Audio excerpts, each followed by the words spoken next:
Hello, everyone, and welcome to another Tuesday evening here at our YouTube channel. Hope you guys are all doing well. If you're new to the channel and if you're interested in the wisdom of Kabbalah, you can always go to Kabbalah.info. And if you'd like to take a course, there's Kabbalah Academy or the KabU Academy there on Kabbalah.info. And there are a lot of people from all around the world, probably one in your country or even your hometown, probably studying or taking a course as well, right? These lessons we started quite a long time ago. We finished first semester, second semester, third semester, the young group, and now we're just doing one lesson a week about certain topics that we generally do in the morning lesson. And we're continuing with the same topic as last week, which is reinforcing ourselves with the principle of there's none else besides him. If you've got questions, queries, we've got answers, because the Kabbalists have answers to all the questions, obviously according to our study, right?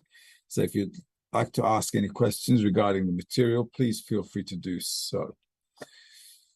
And let's get smashing then. This is the 9th passage. It's Rabash article number 19. Why is the Torah called middle line in the work? All right, it's a little excerpt from that material. One must believe that he did this because the Creator commanded him to observe the mitzvah. Mitzvah is a commandment, right? So it's actually a law of nature that we need to keep. So you can look at the word mitzvah, obviously not like a religious term, like a God's commandment or whatever, but as a principle that we need to keep if we want to overcome our egoism. And he had to obey what the Creator commanded him to do. However, the Creator hid himself in a clothing of lolishma, such as the friends, so that through this clothing he would think that he must obey the voice of lolishma. But in truth, one must believe that it was all the Creator's doing. Thus, after he performs the commandment, we should say that it was the Creator who acted behind the clothing of lolishma. It follows that then one should thank the Creator for giving him the desire to observe his commandments through his clothing. Right, so let's read it again, as we always do, right? We always read twice and then see what we can get out of it. One must believe that he did this because the Creator commanded him to observe the mitzvah. Now, obviously, sometimes we think we're able to do things on our own, but if you've been studying long enough with us, you'll observe that inside of us, we're just acting really instinctively. You know, like animals have an instinctive nature. Humans also do. And we looked at that many times before. It's called the desire to receive pleasure for myself. So a person will always make a calculation where he or she believes that they can get the best benefit from a situation. We instinctively calculate with respect to that, how I can get max pleasure with minimum effort. Okay, that's just how it works. And this is our nature. So there's not much we can do about it. This is how it works. But if we're studying the wisdom of Kabbalah, and if we get to understand and observe our nature, if we begin to see how it works automatically by itself, then because we have this new point of observation, then we can deduct conclusions as to cause and consequence, right? So for example, what I'm doing and why I'm doing it for, or according to what life is bringing to me, what the Creator is doing to me, and from his actions, my deductions, and then from that, my reactions. All right, so the Creator does something, I deduce something, and then according to that, I can react. Okay, if I don't have a dot in the heart, if I'm not studying the wisdom of Kabbalah, if I don't have a direction towards the Creator, there's nothing to talk about, because people are a result of what's happening to them in life. So there is cause, which is the impact of life on us from the outside, and then there is us who is behaving according to the consequence. So if we want to skip out of that rat race and take a step back and have a different point of observation, what we have to do first is act with the principle there's none else besides him. So whatever is happening to me is actually happening because there's a system that's working on us, and this system is programmed. It's like, you know, it's like we're living inside, let's say, a program, and it's working on us. Okay, and according to that, we're behaving. So everybody in the world, actually, everyone in the world, without any exception, is doing the God's commandments, right? Because we're just like animals behaving within our instinctive nature. Now, what else? And he had to obey what the Creator commanded him to do. Well, we're always doing that anyway, because life is bringing us things that are beyond our control. So I'm not controlling what life is bringing to me. But if life brings me a situation, I'm reacting to it. But I can, if I add knowledge and wisdom to myself, I can begin to think about reacting in another way. And that's called growing up, by the way. Same in spirituality as well. However, the Creator hid himself in a clothing of lolishma. So we don't see the Creator, but what we see around us are our friends, I don't know, people, the whole world, actually, right? We see, instead of the Creator, we see what the Creator created and how what he created is functioning. However, the Creator hid himself in a clothing of lolishma, such as the friends, so that through this clothing, he would think that he must obey the voice of lolishma. But in truth, one must believe that it was all the Creator's doing. So even though there are a bunch of people around me that do things, say things, have an impact on me, all of that, the Kabbalists are saying all of that is done because the Creator is wanting it done that way. So thus, after he performs the commandment, he should say that it was the Creator who acted behind the clothing of lolishma. Even if I do something, even if you do something, whatever anybody does, it is all in the background, the Creator pulling the strings. It's as easy as that. It follows that then one should thank the Creator for giving him the desire to observe his commandments through this clothing. How can that happen? Like I said a minute ago, only if we have a dot in the heart, so I can have a different point of observation rather than my desire to receive for myself. If I'm only looking at life from my personal desire to receive for myself, that's it. I'm like an animal. There's no getting out of that state unless a person has a dot in the heart that's awakened and now is working on that dot in the heart. And as that dot in the heart gets more strengthened, then there's a dot in the heart and there's my animalistic nature. All right? Now, this is from the Creator. This is from the Creator as well. So what's the person doing? The person is in between evaluating this and this. Okay, that is what I meant a minute ago when I said looking at it from a different observation point. If I need to look at something, I've got to look at it from both sides, right? All the time. So there cannot be negative without the positive. There can't be a positive without the negative. And what man is building actually is the discernment between plus and minus, the Creator and the created being, or bestowal and reception. In between those two forces, we're actually building a new observation point, a new perception of reality, a new approach to sensing and living life. Any questions? All right. So let's move on to number 10. This is number 10, Baal Sulam, Shamati, article number 1. There is none else besides him. Okay, one must always try and adhere to the Creator, namely that all his thoughts will be about him. That is to say, even if he is in the worst state from which there cannot be a greater decline, he should not leave his domain. Namely, that there is another authority that prevents him from entering the holiness that can bring benefit or harm. That is, he must not think that there is a force of the other side, the evil inclination, that does not let a person do good deeds and walk in the ways of the Creator. Rather, all is done by the Creator. All right, so this is Shamati, article number 1. It's a really beautiful article. We've been over that a few times. I'm not sure if we've got one on this YouTube channel, but we have done a few times in the past. So let's read it again and try to grasp a few things here. One must always try and adhere to the Creator. So, namely, that all his thoughts will be about him. So, holding on to the Creator, adhering to the Creator means just I need to think about him, because a man is where his thoughts are, or a woman.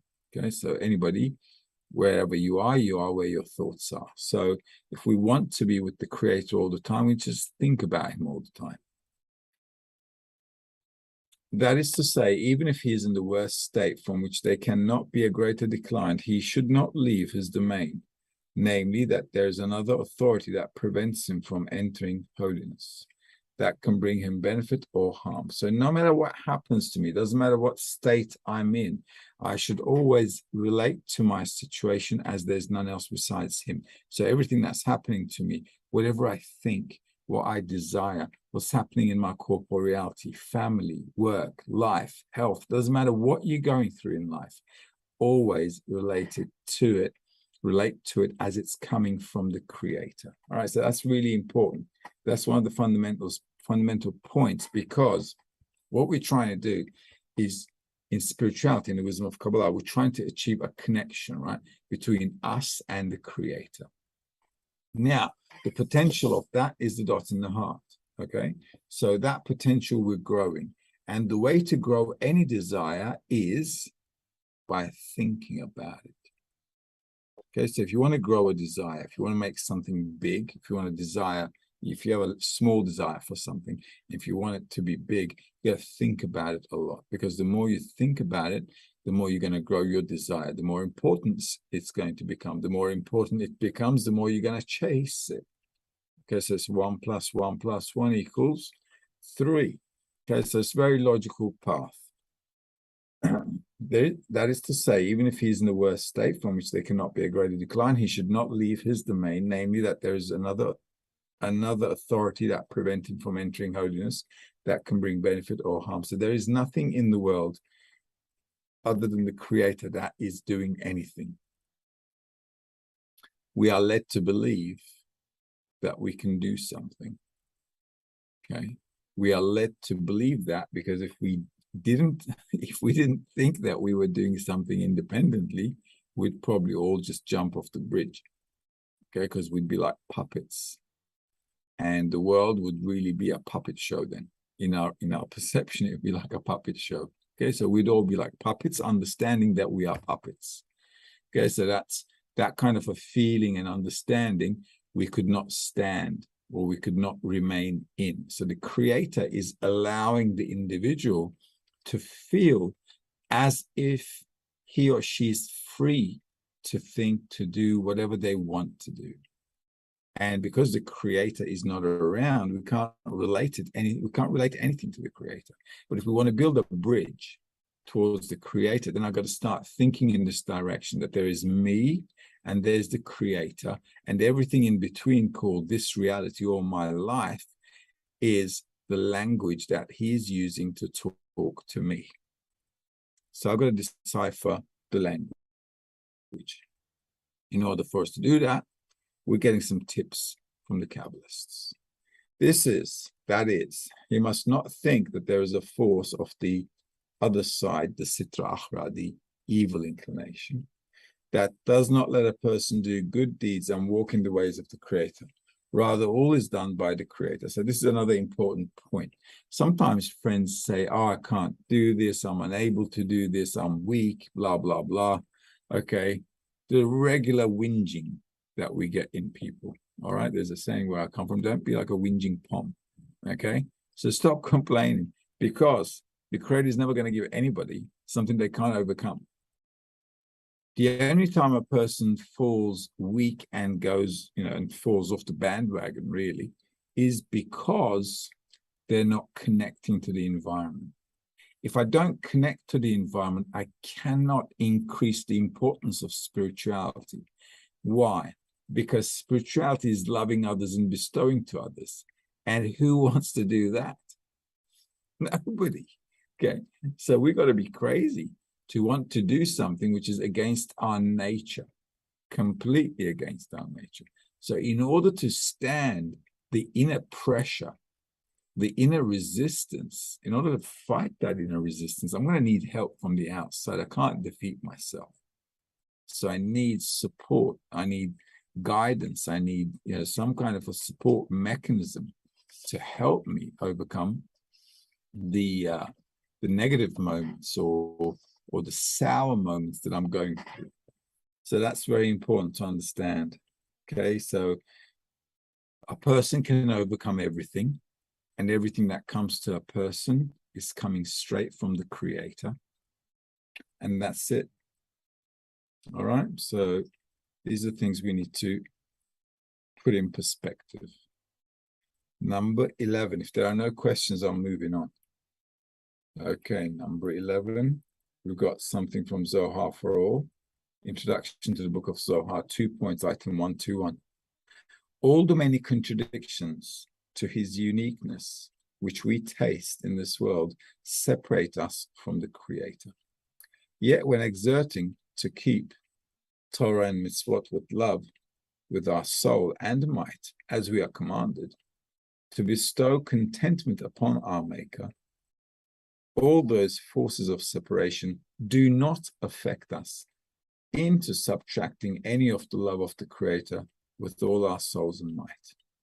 Rather, in that state, every contradiction we have overcome becomes a gate for attainment of his wisdom.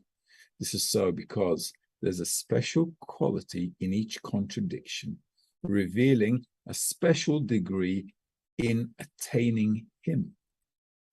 And those worthy ones who have been rewarded with it turn darkness into light and bitter into sweet. For all the powers of separation from the darkness of the mind and the bitterness of the body have become to them gates of obtainment of sublime degrees. Thus the darkness becomes a great light and the bitter becomes sweet. Hence, to the extent that they previously had all the conducts of his guidance towards the forces of separation, now they have all been inverted into forces of unification and sentenced the entire world to the side of merit. The Zohar really has a beautiful language. Let's read it once again. All the many contradictions to his uniqueness, which we taste in this world, separate us from the Creator. All right, so what did I say a minute ago? I said we had two opposite ends, right? The desire to receive for ourselves and the dot in the heart. Now, these are in contradiction to each other because one is self-reception, self-love. The other one is bestowal or an inclination to bestow. It's not bestowal yet, but there's an inclination for spirituality because the Creator is love and bestowal. If there was no such trace in us, we'd never think about love and bestowal. So the Creator lives in us like a little drop. And that little drop is like a little awakening in us. And it's thinking about, what's the meaning of life? Okay. So then if we grow that, then we can start to feel contradictions. Now, these contradictions are important because without two opposite things, I cannot really evaluate any situation. If it was all the time sweet, I would never feel sweet, right? Try eating, 10 packets of chocolate, okay?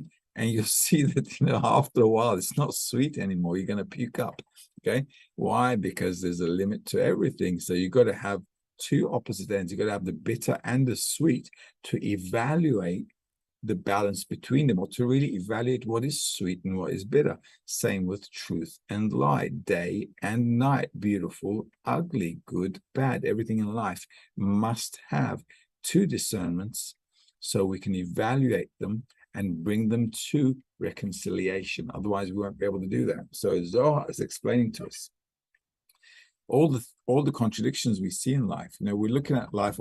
On the one hand, life is beautifully balanced. If you look at nature, right? Beautiful wildlife, animals, plant, everything is like harmonious, right? That's just great. And then you look at man. It's like, come on, what happened there? Okay. So why? Because it's all contradicting.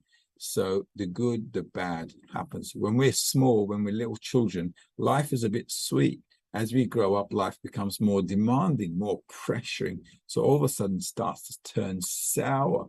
So we don't understand why that's happening to us. That's also a contradiction. Why can't we be carrying on life with the same kind of like sweet, I don't know, sweet growth phase we had? So life has a lot of contradictions. As we go forward in life, we begin to feel them. We don't really look at them at contradictions if we're not evaluating them properly. That's why people normally feel good or bad in life. They don't really evaluate the good, the bad to come to a reconciliation. Okay, if it's a regular person out there who's not studying the wisdom of Kabbalah, doesn't have a dot in the heart, and he's not in tune with the development of reality for a certain purpose, then there's nothing really to talk about, okay, with that person.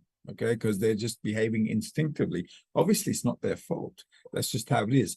Before the dot in the heart awakened in us, we were also like living like that, right? Where can I get the best pleasure possible? You know, like, boom, let's do it. And then obviously all kinds of dramas can follow up afterwards. And then you begin to wake up. You begin to understand that no matter what you run after, even if you get what you want, you begin to feel that there's something inside lacking. Okay, and that's when the dot in the heart is waking up. So what we have to do is, through all the dramas that we went through in life, plus we're going through, and of course we will go through in the future as well, what we have to do is do the study the best we can. This is why it's saying with all your soul and all your might, right? So you got to give it your full attention.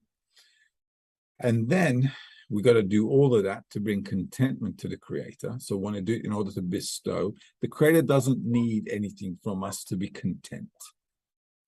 Contentment to the Creator means that we're doing everything in order to bestow, just like He's doing it in order to bestow. Why is that important? Well, then we can elevate ourselves to His level of perception.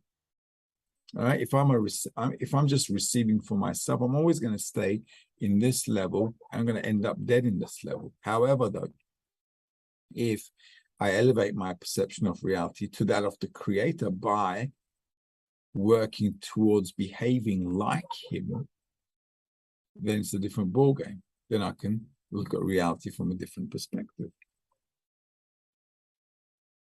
Okay, rather in that state, every contradiction we have overcome becomes a gate for attainment of His wisdom. So this is exactly what it means. Every time I have a fall in spirituality, or a bad day, let's call it, right?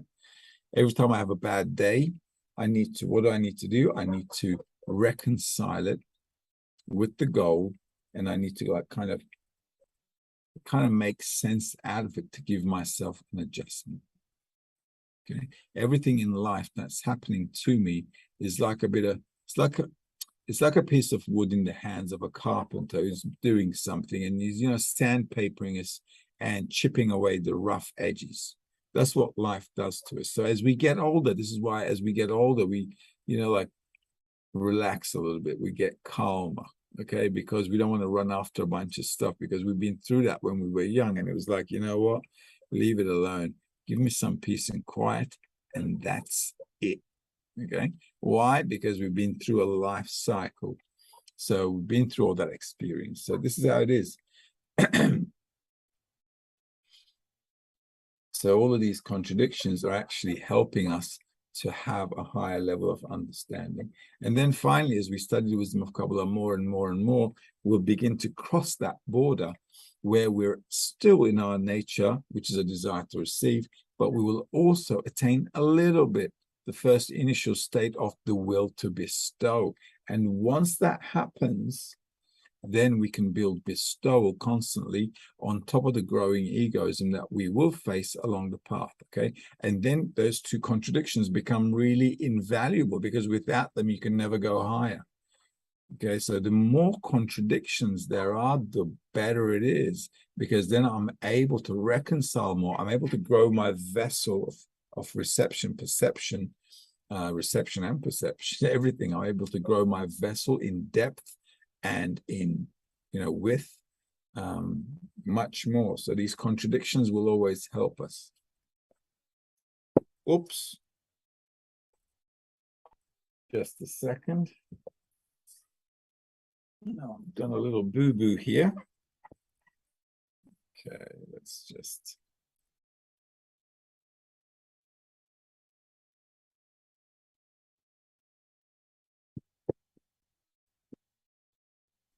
Okay.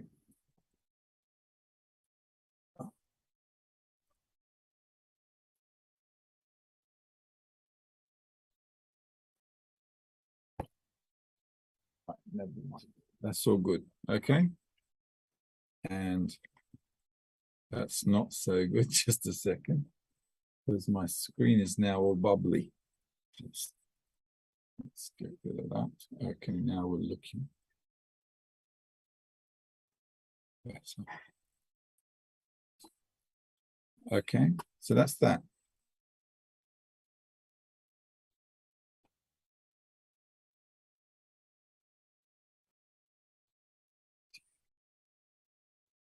All right, let's read a little bit more from the same place.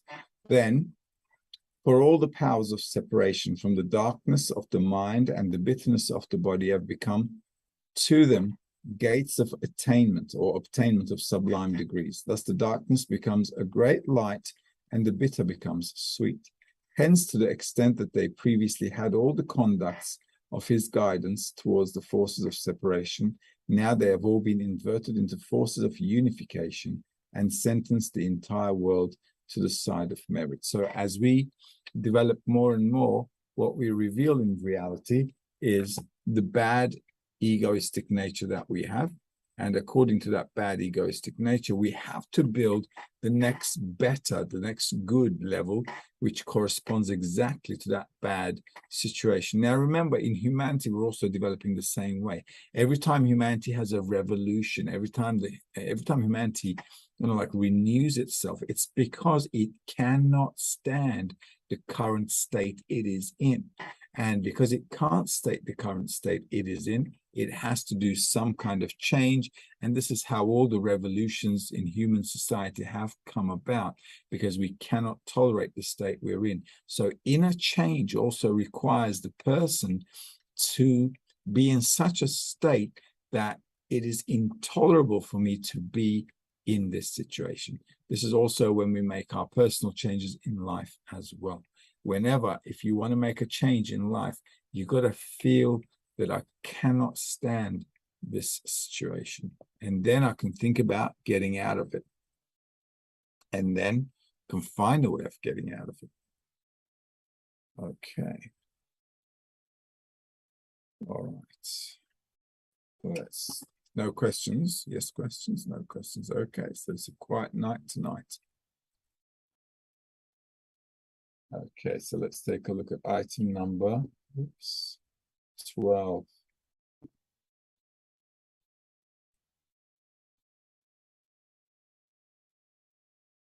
Okay. Oops. Just a second.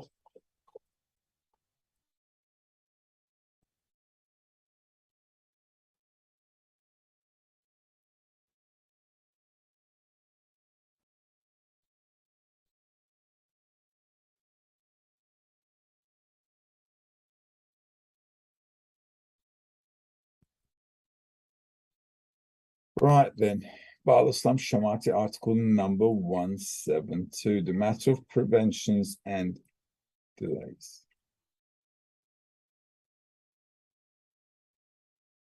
Okay. No what? No sound? Okay, just 1 second. I've got a problem with my keyboard as well here, because I have spilled something, so.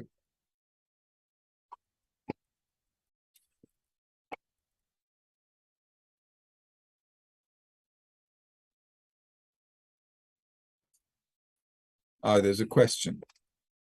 Okay, sorry about that. Because I've spilt something, I think my monitor has kind of gone nuts.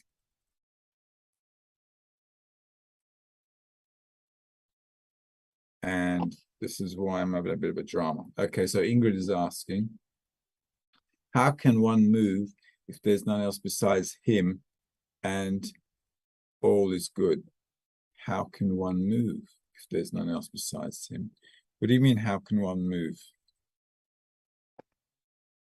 We're a desire to receive. We're a desire to receive, right? Whenever I have a desire, I move. Why? Because I want to fulfill the desire.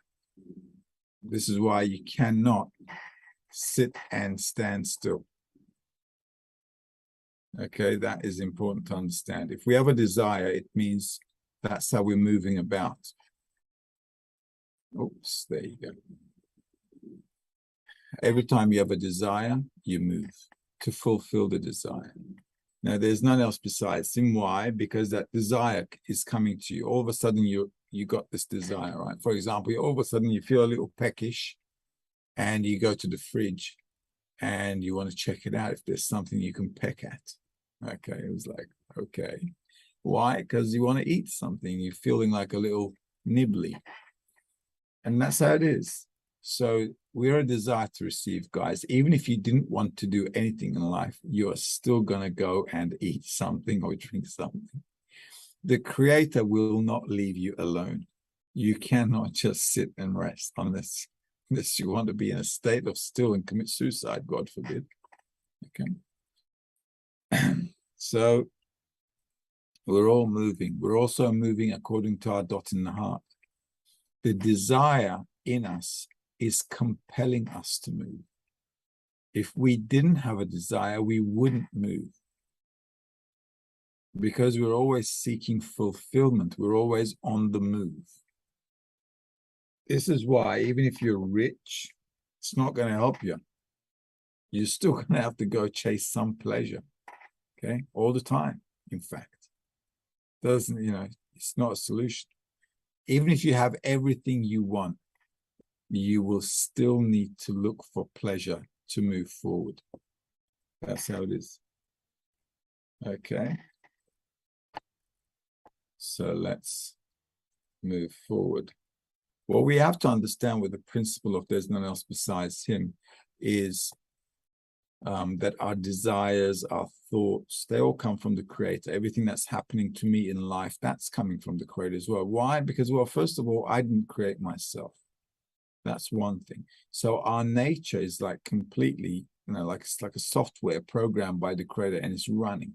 Just like we can't say just like we can't say a computer has its own freedom of will. It's been programmed. There's no artificial intelligence that can be independent. Why? Because at the end of the day, somebody programmed it. All right, even with artificial intelligence, at the end of the day, what are they really doing? They're doing calculation. They're just doing maths. Well, what's our brain doing? It's doing maths. What's the maths? Minimum effort, maximum fulfillment. It's just doing a simple calculation. So we're not much different than a machine if you think about it. So in order for us to get out of this situation or state, we have to build an additional sensory organ that looks at things and makes calculations from a different perspective. And that's called a soul. And that's the whole idea, that what we're trying to do in the wisdom of Kabbalah is to actually build that soul. And that's actually a connection to the Creator as well. And by having that, you can actually live in that perception called the soul above your desire to receive for yourself, which is above the perception of this world's reality. Okay, I hope that makes sense. If that makes sense, let me know.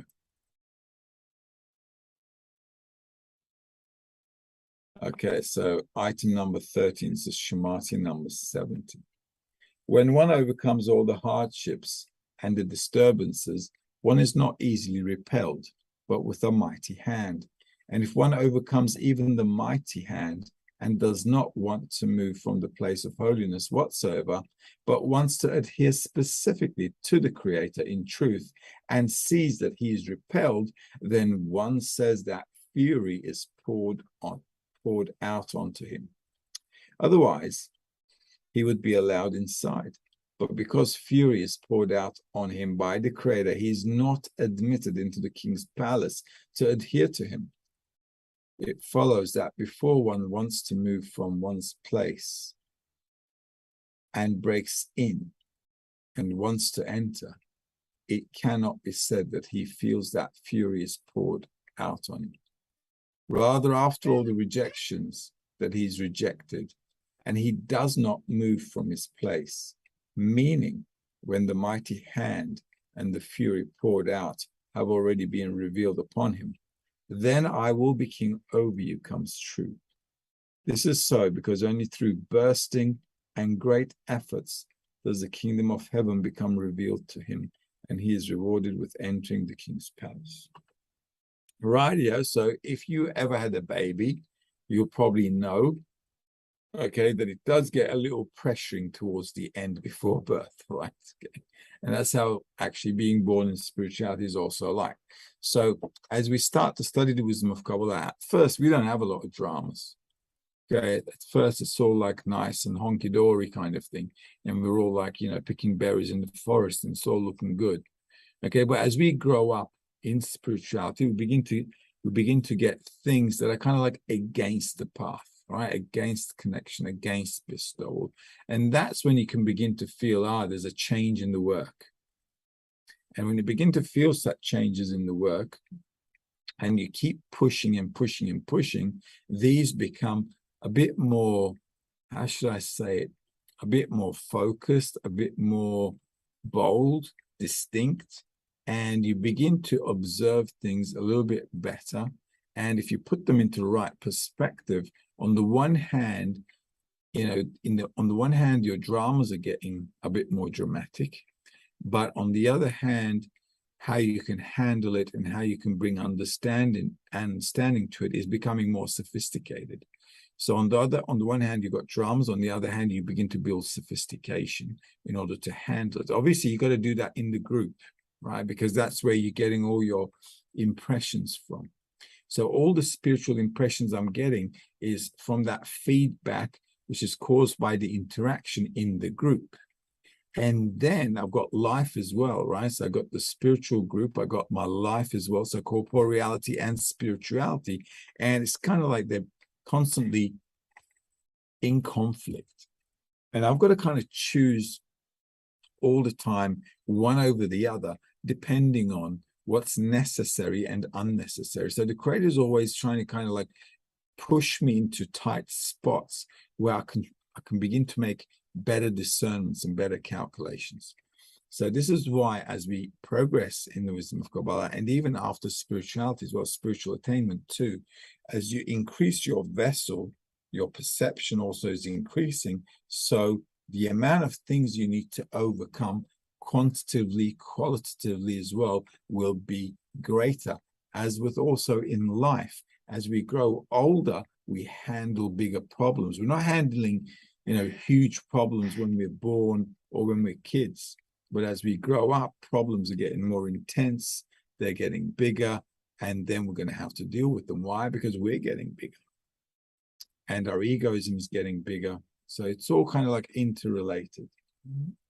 And in order to burst through spirituality, we have to feel this pressure that, you got to feel like I've got to be born in spirituality. And that's it. It's like that baby. I got to get out of here. It's like a baby who's like come to that point where it just has to be born. Okay, I'm out of here, guys. Somebody let me out. And that's how spirituality has to be as well. So we have to feel this tension between corporeality and spirituality, just like that baby is feeling that its current world, that womb it's in, it's just not enough. I just have to have this new life. And same with us as well. We have to feel this hunger, and you got to feel this, like this pull, this pressure to be born in spirituality. It really is like a birth process. Okay, great. And then we've got item number 14. This is number 52. When a person introspects and feels his poor state, he awakens to return to the Creator and pours out his prayer in great longing to adhere to the Creator. He thinks that all those prayers and all the awakening are by his own power. He sits and awaits the Creator's salvation, small or great, When time passes and he sees no sign of welcome from the Creator, he falls into despair because the Creator does not want him, since after all this longing, he did not turn to him at all. It is written about this, seek the Lord while he is found. That is when the Creator presents himself to you for asking. Then you will necessarily seek him too. For it is man's way to move first. In other words, the Creator first gives you the heart to seek him. When you know this, you will certainly grow stronger, as strong as you can ask, for the King is calling you. This is a really nice excerpt. Once again, it's like really poetic. Let's read it again. When a person introspects and feels his poor state, he awakens to return to the Creator and pours out his prayer in great longing to adhere to the Creator. He thinks that all those prayers and all that awakening are by his own power. He sits and awaits the Creator's salvation, small or great. When time passes and he sees no sign of welcome from the Creator, he falls into despair because the Creator does not want him, since after all this longing, he did not turn to him at all. So it's very important to understand that we need to turn to the Creator at every opportunity. If we don't, and we sit around and start nibbling on our nails and think something's going to happen from above, you'll be sitting there for the rest of your eternal life and nothing will happen. So when a person is thinking about the Creator, he needs to, or she needs to, feel that the Creator sent him this thought to think about the Creator. And that is exactly the time when you should be turning to him. So it's like the Creator is always calling us first. We feel like we're turning to the Creator, but where did the idea to turn to the Creator come from in the first place? Okay, so this, how can you do that? You can only do that if you're in the right environment. Try spending your day out there in the crowd or in the office at work. How many times do you actually think about the Creator? Zilch. You won't be able to. Why? Because the environment doesn't support you to do so. This is why we're in the tight-knit group that can always remind us of the purpose of life, the goal, what we're trying to achieve, why we're doing it, and all that kind of stuff. So we need an environment for that. It is written about this, seek the Lord while he is found. That is when the Creator presents himself to you for asking. Oops. Then you will necessarily seek him too, for it is man's way to move first. So the Creator first gives us a desire, and then we can move forward. Then we can ask. Okay, so the Creator is always first, and we are later on. Okay, just 1 second here again.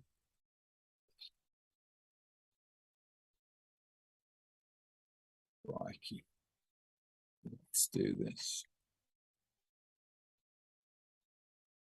Nope, it's not working.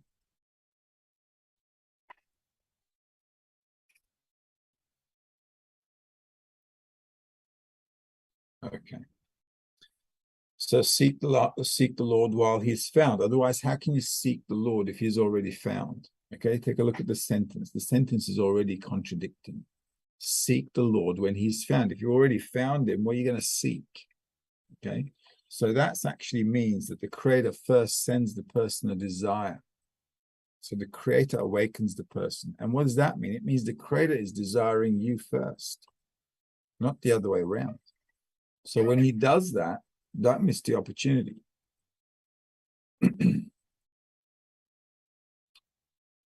Okay, in other words, the Creator first gives you the heart to seek him. When you know this, you will certainly grow stronger, as long as you can ask, for the King is calling you. Okay, so these are really important stuff, actually, that we shouldn't forget. The only way to keep them in mind is if you're studying with your group in your 10, or, you know, have a consistent study like the work, like I don't know, like the morning lessons and so forth. You need a routine, guys. This is like going to the gym, right? If I go once in a while, it's not really going to pan out for me. But if I'm doing it and nailing it every day, then that's it.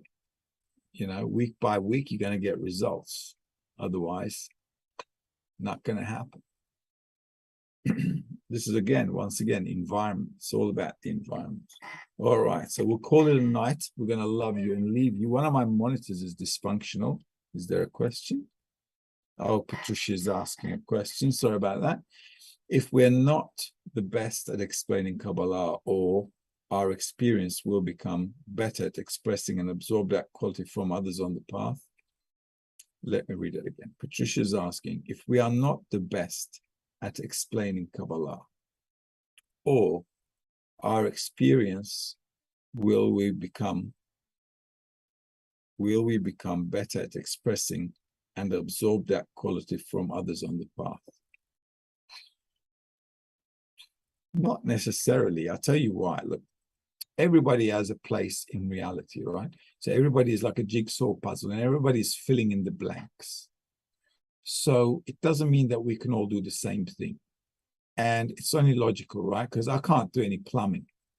I'd love to know how to do the plumbing so I can do something in the house, but I don't know. It's just like, not interested. I don't know. I don't have such a talent. So I've got to call the plumber, right? So if I could do everything by myself, it would be great. But we cannot. Why? Because we need to connect with everything and everyone else to build perfection together. So some people are good at explaining. Some people are good at writing. Some people are good at just, I don't know, sharing stuff on social media. Some people, they're good at using a camera so they can do clips for the friends. Some people are talented with music. I wish I had a bit of talent for music. I've got nothing, zilch. All right, so the only thing I can do is listen to it and jump up and down. And that's about it. So everybody's got a different talent. And I think what the wisdom of Kabbalah really, and from experience, I can say is that it allows everyone who's studying to find their own place. You can actually build what you're meant for, what you're meant to realize in the group by studying the wisdom of Kabbalah. I never thought I'd be teaching the wisdom of Kabbalah. I never thought I'd be teaching anything to anyone. Seriously. It's like, me teach anything to anyone? Forget it. You know, I never thought I would. It's just how it turned out. Okay. Never in my life did I think about teaching anything to anyone. It just happened that way. So we don't know. We don't know. We study, we do our best, and something comes up, and I can take that role. I can take that place. I can do something with myself there. And that won't happen unless you stick your head in there and start doing something. This is why I always recommend to friends in our groups, just start doing something. Because once you get into something, that will lead to something else, that will lead to something else. And then all of a sudden, because you're giving effort, right? You give effort and effort and effort, and then something pops up and says, okay, I can do that. And then you end up doing something you never thought you could even do. It's weird but funny. It's funny or weird. Okay, one of those two. It's funny and weird. Okay, both of them. And then it becomes a nice little surprise. And then you can find a place where you can grow. So I think everybody is talented. Everybody's got something they can contribute to humanity with. It's just a matter of finding it. And like with everything in life, you find it as you make the effort to do so. Right? There's no other way, guys. You got to try things out. Do this, do that. What can I do? What can I do? And then all of a sudden, it just comes together. The sincere effort really is like a blessing, because that allows you to really discover yourself as well. You begin to discover what you were made for, what you need to do, what you have to do. And then you become happy with it, because all this life you were thinking about, what am I living for anyway? And then all of a sudden you understand, you begin to discover the meaning of life and how you can realize it. And then it's just like, wow, presto, you know? Or bingo, as they say. So hopefully we're all going to hit the bingo, the jackpot, and realize our place in reality. Okay, and if we all try to do it by helping others, You begin to see where you're talented in bestowing to others. And that's the whole idea. All right, I'm going to love you and leave you because we've got the morning lesson at 2:30 a.m. in the morning. So have a good evening, have a good day, depending where you are. And hopefully, God willing, we'll see you guys next week.